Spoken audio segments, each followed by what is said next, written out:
Hello, this is Michele Knight. This is the astrological update for Aquarius for the week starting the 24th of June. Now this week there are shifting sands in the sky and your focus should be on your health and well-being and looking after you. How healthy are your thoughts? How healthy are your habits? How healthy do you feel within your being and your soul? Never mind, because Jupiter, the planet of good fortune and expansion, wants to help you in this area. It's opening you up to seeing things in a new way. So looking at your health, your mental well-being, your whole holistic being in a new and different way. And suddenly you just feel as if you're opening up to looking after you, which is really much needed. Because being an Aquarius, sometimes you can be detached from the physical. It's almost like, your mind is so strong that you don't realize that there's a whole total you beyond your mind, including your emotions. Now, Mercury, the planet of good fortune, is going retrograde, is going backwards. If you've got new ideas about looking after yourself or your health and your well-being, perhaps it's not wise to discuss it with people that have known you for a long time straight away, as they may poo-poo your fabulous new ideas. But do look back to your past and write a timeline of how you've looked after yourself in your life. Do you have any self-destructive patterns?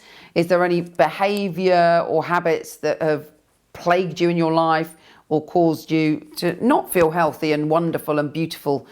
Because you know what? You are. Use your inner voice to reinforce how fabulous you are.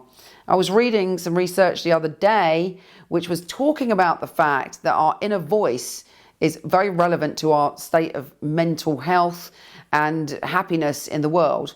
Because our thoughts affect our brain waves, and our brain waves affect our biochemistry, and that affects our mood. If you are being horrible to yourself, critical of yourself, unsupportive of yourself in your thoughts, that will affect your brain, which will affect your biochemistry, which will affect your mood.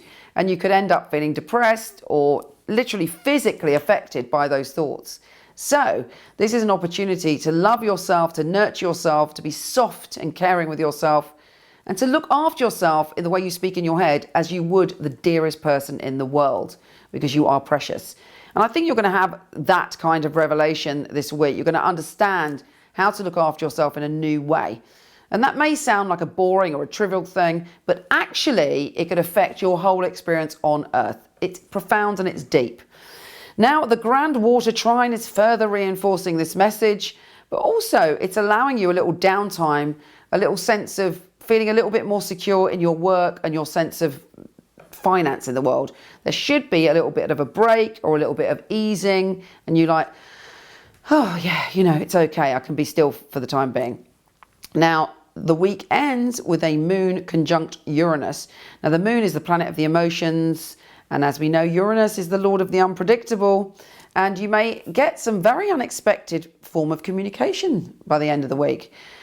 Look at it with your heart open and try not to react. Uranus can make us react sometimes. Maybe fabulous news, maybe challenging news, but whatever it is, it's important for you to deal with it in the correct way. Take care, and I'll speak to you soon.